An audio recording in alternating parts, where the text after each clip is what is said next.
Kita lanjutkan di pembahasan yang berikutnya terkait dengan pengumpulan data untuk perencanaan jembatan, yaitu di bagian survei detail. Di pertemuan sebelumnya, kita sudah membahas terkait dengan survei yang dilakukan sebelum kita melakukan survei detail, yaitu survei pendahuluan. Nah, survei detail ini sebenarnya dilakukan atas dasar rekomendasi dan referensi dari survei pendahuluan yang telah dilakukan sebelumnya untuk mendetailkan dan mendapatkan data-data secara lebih detail dan presisi terhadap apa yang akan kita kaji dan kita gunakan nantinya untuk perencanaan jembatan. Oke, kita akan lanjutkan. Nah, survei detail yang akan kita lakukan dalam hal perencanaan untuk jembatan, beberapa survei tersebut adalah yang pertama terkait dengan survei topografi. Kemudian ada survei geoteknik, ada survei hidrologi dan hidrolika, serta survei lingkungan. Sebenarnya masih ada beberapa survei-survei lain, misalkan ada survei lalu lintas dan lain sebagainya. Tapi itu biasanya include atau termasuk ke dalam survei pada saat perencanaan ruas jalan.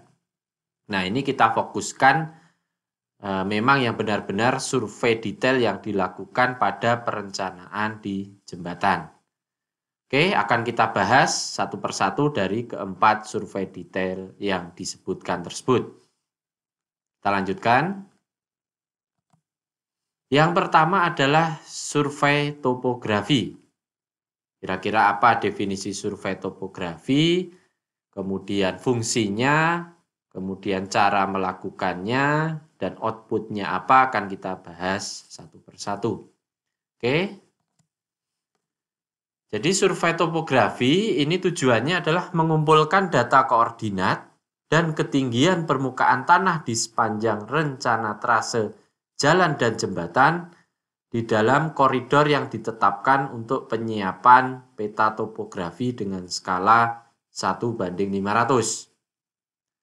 Nah, jadi ini tujuannya tentu saja kita akan melakukan survei untuk mengetahui data-data koordinat dan rencana ketinggian permukaan tanah existing yang akan kita plot nantinya rencana trase jalan dan rencana jembatan di dalam koridor yang telah ditetapkan.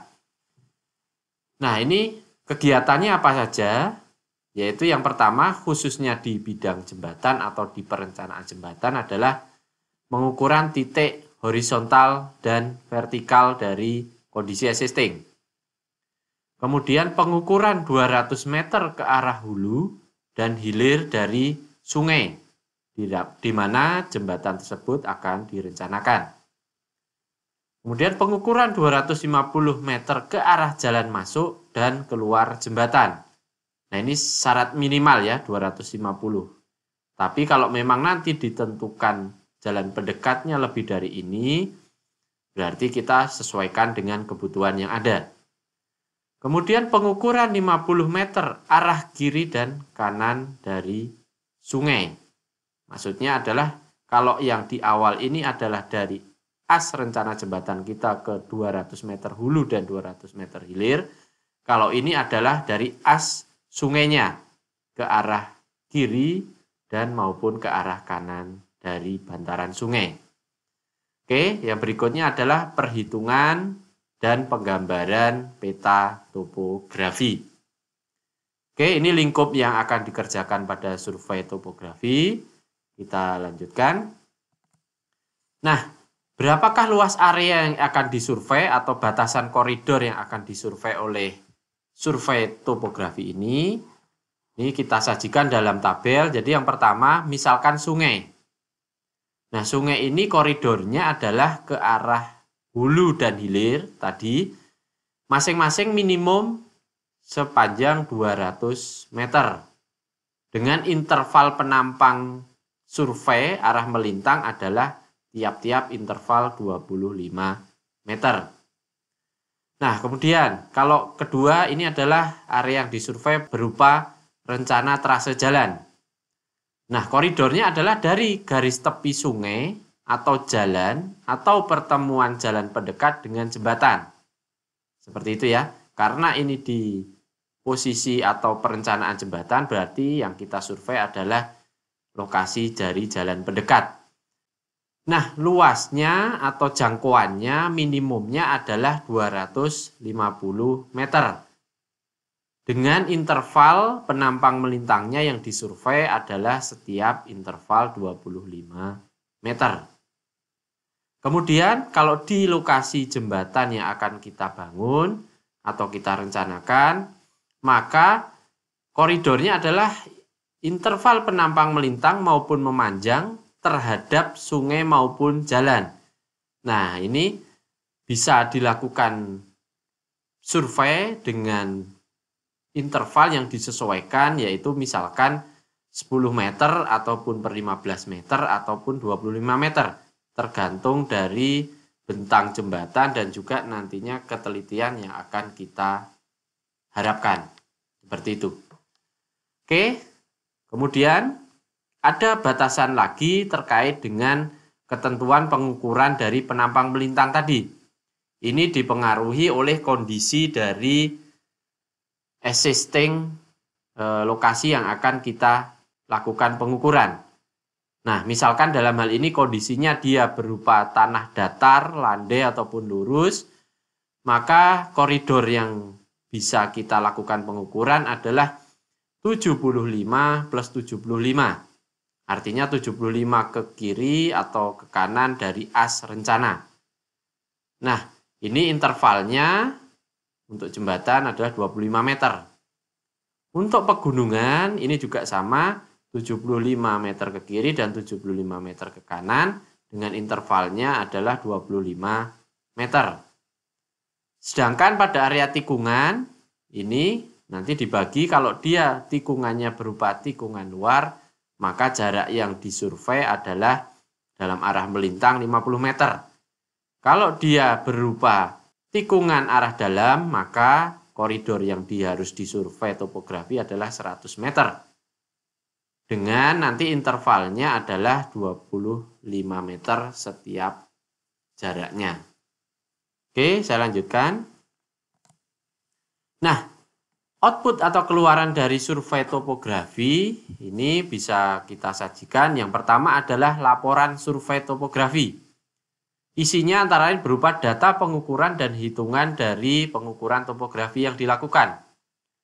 Kemudian data koordinat dan elevasi dari benchmark atau titik referensi yang akan kita gunakan nantinya untuk pekerjaan konstruksi jembatan tersebut. Dan kemudian foto dokumentasi proses pengukuran dan juga foto lokasi dari benchmark yang akan kita gunakan. Oke, berikutnya adalah outputnya berupa peta topografi. Nah, ini nantinya disesuaikan dengan skala terhadap jenis perencanaan yang akan dilakukan. Jadi nanti bisa mengikuti terkait dengan rencana trase jalan pendekat kita dan juga rencana jembatan kita dengan skala yang bisa disesuaikan. Oke, saya lanjutkan. Nah, untuk pemanfaatannya dari hasil survei topografi ini antara lain yang pertama, pembuatan desain geometri pada jalan pendekat di lokasi jembatan. Kemudian untuk menentukan lokasi dari jembatan yang akan direncanakan, selanjutnya menentukan bentang jembatan secara akurat sesuai dengan profil melintang sungai di mana jembatan akan dibangun. Selanjutnya menentukan lokasi titik penyelidikan tanah. Kemudian profil melintang sungai pada lokasi jembatan sebagai dasar menentukan tinggi air banjir maupun muka air banjir sesuai dengan periode kala ulangnya.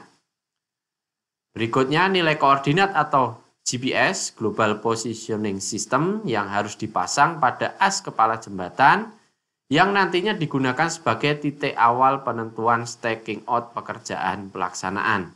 Nah, ini bisa berupa koordinat ataupun nanti bisa juga berdasarkan GPS. Ini dasarnya adalah dari koordinat benchmark yang telah kita lakukan survei secara topografi ini. Oke, saya lanjutkan. Survei detail kedua adalah survei geoteknik. Ini hubungannya dengan penyelidikan tanah, baik itu penyelidikan yang ada di lapangan dan juga penyelidikan nantinya secara laboratorium. Oke, kita lanjutkan. Tujuan dari survei geoteknik yaitu yang pertama menentukan jenis dan kedalaman dari fondasi yang nanti akan kita gunakan atau akan kita rencanakan. Kemudian mengevaluasi beban terhadap daya dukung dari si tanah dan juga fondasi yang direncanakan. Kemudian memperkirakan penurunan atau settlement yang kemungkinan akan terjadi, baik itu penurunan jangka pendek atau segera, dan juga penurunan jangka panjang akibat konsolidasi. Kemudian menentukan potensial problem dari tanah, misalkan di sana bisa saja ditemukan berupa potensial problem berupa tanah ekspansif atau tanah yang mengembang, swelling, dan juga bisa ada misalkan tanah yang di sana kemungkinan ditemukan mudah longsor, ataupun misalkan jenis tanah klesel gitu ya, tanah dengan daya dukung yang rendah apabila dia mengalami oksidasi air ataupun udara, seperti itu yang sekarang ini mulai banyak diperhatikan dari aspek geologi ataupun geotekniknya, dan potensial problem dari tanah yang lainnya. Berikutnya adalah memperkirakan dari muka air tanah yang ada di lapangan. Selanjutnya memperkirakan tekanan lateral dari tanah, misalkan nantinya kita untuk desain dari dinding penahan tanah pada lokasi jalan pendekat, bisa dengan DPT ataupun turap, dan juga nantinya lateral tanah yang terjadi pada abutment atau kepala jembatan. Kemudian memperkirakan kestabilan konstruksi, yaitu timbunan, dan juga nanti kalau memang di sana ada kestabilan lereng. Nah, ini bisa ditentukan dari data-data dari survei geoteknik. Juga nanti akan berpengaruh terhadap penentuan metode pelaksanaan dari bangunan bawah yang ada. Oke, saya lanjutkan. Nah, lingkup-lingkup yang ada di survei geoteknik pada perencanaan jembatan ini berupa yang pertama adalah pengujian SPT dan BOR. Jadi standar penetration test ataupun nanti juga dengan biasanya dikombinasikan dengan boring ini. Yang kedua adalah CPT atau Cone Penetration Test atau secara umum bahasanya adalah uji sondir. Yang berikutnya adalah pengambilan sampel tanah, baik itu memang sampel tanah yang disturbed ataupun undisturbed sesuai dengan kebutuhannya, dan dilakukan yang terakhir adalah lingkupnya pengujian laboratorium untuk mendapatkan indeks properties dari sampel tanah yang kita ambil di lapangan. Oke, akan kita coba lihat satu persatu secara lebih detail dari lingkup-lingkup pengujian tanah atau penyelidikan tanah yang dilakukan. Oke, sebelumnya kita akan jelaskan kira-kira berapakah jumlah minimum penyelidikan tanah yang dipersyaratkan untuk melakukan survei detail geoteknik ini. Nah, ini ditentukan memang oleh bentang jembatan yang akan kita rencanakan. Untuk jembatan-jembatan dengan bentang kurang dari 20 meter atau jembatan pendek, kita sebutnya, ini biasanya disyaratkan satu titik lokasi pada abutment, sehingga totalnya nanti ada 2 titik. Gitu ya. Untuk bentang skala sedang, yaitu lebih dari 20 meter dan kurang dari 40 meter, ini juga dipersyaratkan satu titik pada lokasi abutment, dengan totalnya ada 2 titik. Sedangkan nanti untuk bentang jembatan di atas lebih dari 40 meter, ini tentu saja kalau 40 meter biasanya sudah ada pilar di sana.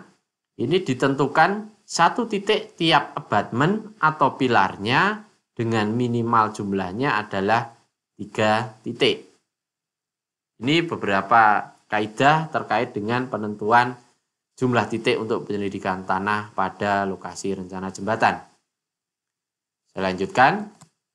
Nah, kita akan bahas satu persatu penyelidikan tanah di lapangan yang sering dilakukan atau digunakan pada pengujian atau perencanaan jembatan. Yang pertama adalah uji CPT atau dikenalnya sebagai uji sondir. Secara alat bisa dilihat pada ilustrasi foto berikut. Nah, di sini sebenarnya alat sondir ini ada dua tipe, yaitu yang tipe manual seperti ini dan juga ada yang tipe hidrolik. Dan kapasitasnya juga bermacam-macam, ada yang 2,5 ton, kemudian sampai dengan yang paling besar adalah 10 ton. Nah, tipe ini dikaitkan nanti dengan kebutuhan berapakah kedalaman yang akan dilakukan pengujian. Untuk 10 ton ini biasanya bisa mencapai kedalaman hingga 40 meter, sedangkan untuk yang 2,5 ton ini maksimal di kedalaman sampai dengan 20 meter. Nah, prosedur ujinya ini kita mengacu pada ASTM D3441 ataupun kalau di standar kita adalah SNI 2827 tahun 2008. Nah, kelebihan dari alat uji CPT atau sondir ini yaitu cukup ekonomis dan sederhana dalam pengoperasiannya. Nah, ini cukup ekonomis dalam artian cukup murah untuk kita lakukan setiap pengujian per titiknya dibandingkan dengan pengujian yang lain. Oke, dapat menentukan daya dukung tanah dengan cukup baik. Ini kelebihan yang kedua. Kemudian dapat dengan cepat menentukan letak dari lapisan tanah kerasnya. Nah, ini juga salah satu keunggulan dari CPT. Kemudian juga dapat memperkirakan profil kekuatan tanah secara lebih menerus karena dia pengambilan sampelnya per setiap kedalaman 20 cm. Sehingga ini cenderungnya lebih menerus jika dibandingkan dengan SPT yang dilakukan per interval 1-2 meter seperti itu. Oke, kekurangannya. Nah, kekurangan dari sondir ini yang perlu kita perhatikan adalah sondir mekanis tidak cocok digunakan pada tanah lempung yang sangat lunak karena resistivity-nya atau kepekaannya sangat rendah. Kemudian jika terdapat batuan lepas ataupun lensa, ataupun di sana ada gravel atau kerikil, ini nanti akan memberikan indikasi lapisan tanah keras yang salah.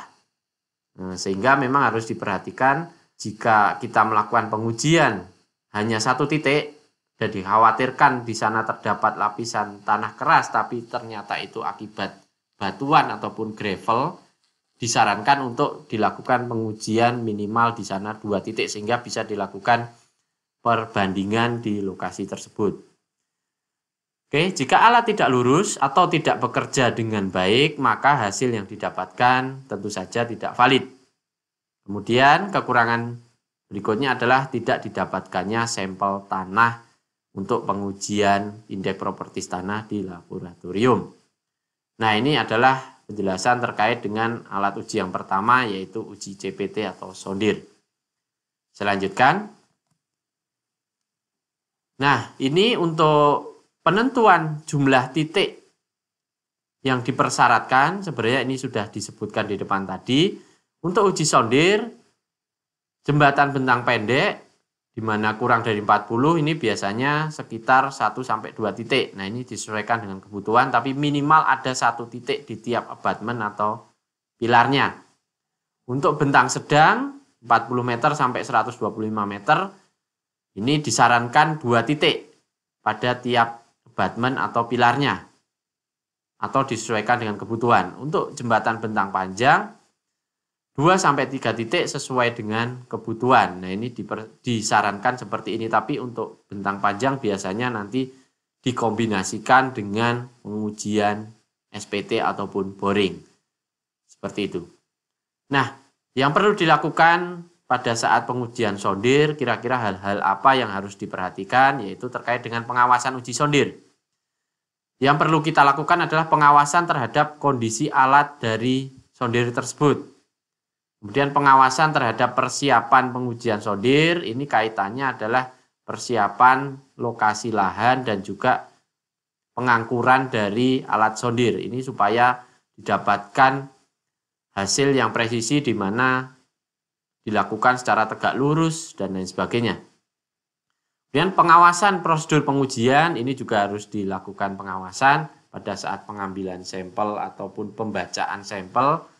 Nah, ini harus dilakukan secara presisi. Baik itu pada saat kita mengambil kise, tahanan ujung maupun tahanan lekatannya per setiap 20 cm kedalaman. Kemudian pengawasan terhadap pembacaan dan pelaporan hasil sondir, dan kemudian pengawasan terhadap interpretasi dan analisis dari hasil sondir yang didapatkan. Ini perlu adanya nanti dilakukan pengawasan untuk mendapatkan hasil yang baik. Nah, ini formnya boleh saja digunakan form seperti ini ataupun dikembangkan, silakan. Salah satu yang perlu diperhatikan misalkan konus dan selimut atau bidang geser dari alat sondirnya ini harus tentu saja dalam kondisi baik. Ini harus dicek. Pipa dorong dan juga pipa batang dalam, jadi outer stang dan inner stangnya juga harus dalam keadaan baik dan lurus. Kemudian mesin pembeban hidrolik dan manometernya tentu saja sudah harus dalam keadaan baik dan terkalibrasi dengan baik. Itu yang harus diperhatikan supaya kita dapatkan hasil dari uji sondir ini yang presisi. Oke, saya lanjutkan. Yang berikutnya adalah pengeboran teknik. Nah, pengeboran teknik ini memang nanti dikombinasikan biasanya untuk pengambilan sampel undisturbed maupun yang sampel disturbed, nanti dikombinasikan dengan SPT.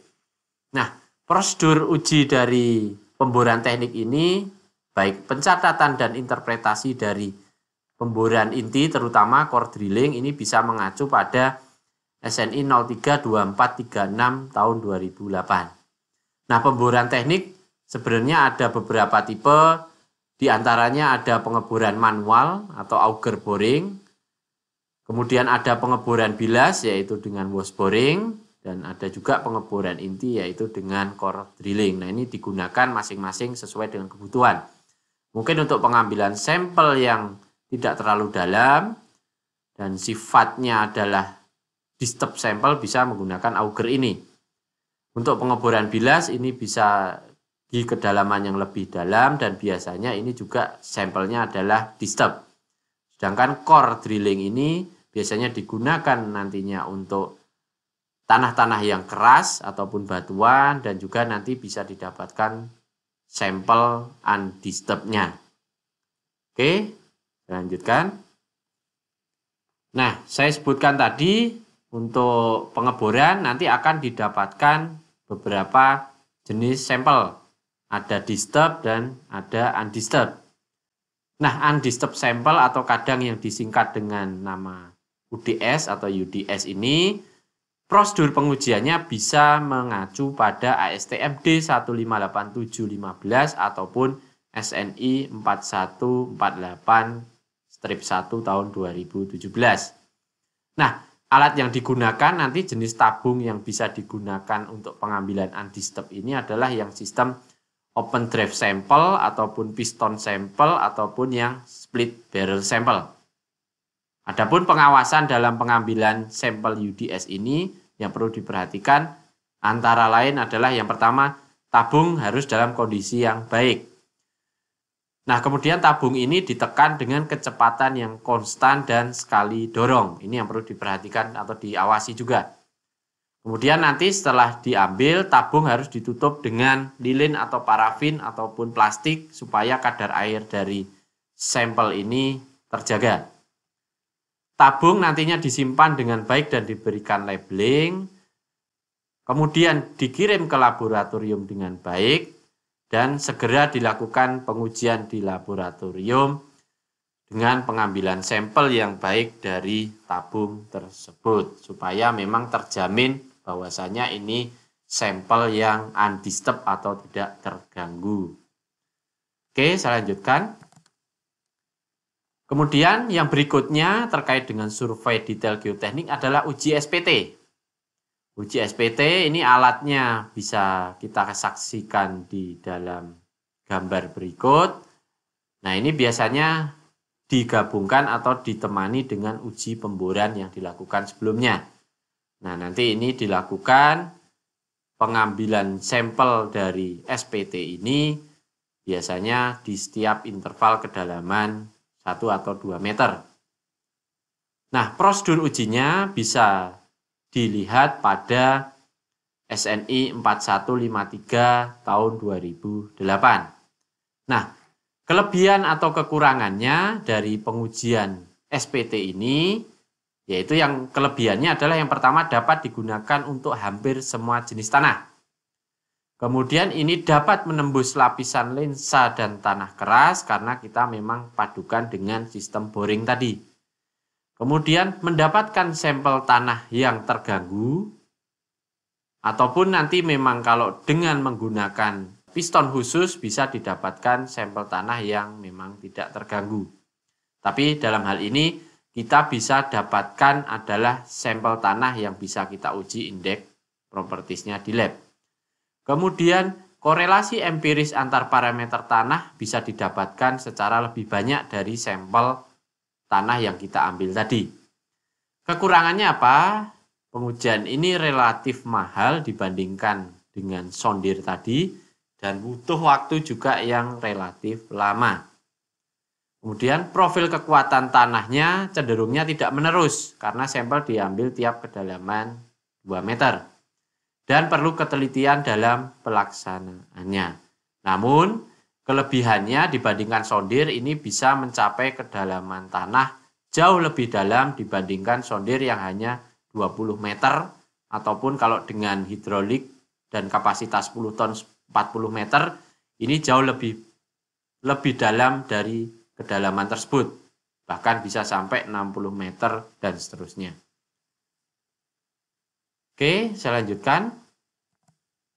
Nah, jumlah titik yang disarankan untuk pengujian SPT untuk jembatan bentang pendek itu sekitar 0 sampai 1 titik. Dalam artian kalau 0 bisa tadi menggunakan sondir, nah kalau ini minimal ataupun 1 titik di setiap abatmen atau pilar atau disesuaikan dengan kebutuhan. Jadi memang kalau bentang pendek ini bisa dengan sondir tadi ataupun kalau jika memang dibutuhkan atau diperlukan bisa dengan SPT ini. Dengan jumlah titiknya adalah 0 sampai 1 titik.